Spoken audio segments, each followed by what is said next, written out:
movies, movies, movies, movies, movies, movies, movies and TV, movies and TV, movies and TV, TV, TV, TV, TV, TV, TV, movies and TV, movies and TV, movies, movies, movies. I like my movies and TV, movies and TV, movies and TV. Spoilers. Hi, I'm JD. This is Spoilers, and today I'm reviewing Transformers 3: Dark of the Moon. This movie was awesome! Michael Bay explosions! So, the great benefits of the movie in comparison to number 2. Shia is funny again. I love the fact that they just decided to make him the central funny character. Last movie they tried to take him, make him serious, and then put in this random roommate guy to make him funny.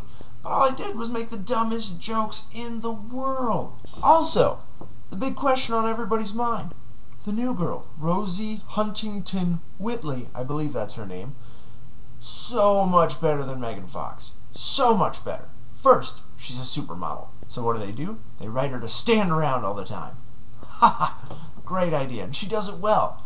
They basically evolve into the storyline that she doesn't even want to be there. Her brother was killed in Iraq, and she doesn't want to be in the middle of a war. So what happens? She stands around the whole time, just kind of absorbing the situation. Looking as hot as hell, with all that smoky smut rubbed all over her face. Fantastic.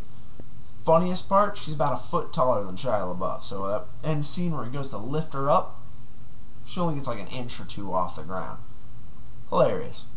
Also, opening scene, especially in 3D, worth it. And then there's the really strange thing about this movie. It seems to me that Michael Bay may be trying to involve brain food. I don't know, it's kind of weird. He's got this whole thing about a commentary on the cruelties of war and what separates right and wrong. I mean, the Decepticons start randomly killing their prisoners of war in a cruel, cruel manner. And they kill off a couple characters in this really sort of depressing way. And then, when the Transformers are supposedly flying away in a big old spaceship, they blow it up. So it seems like they tried to add a little bit of brain food in there, but who really knows? It could have been an accident. It's Michael Bay. All in all, funny, badass, good. I like it.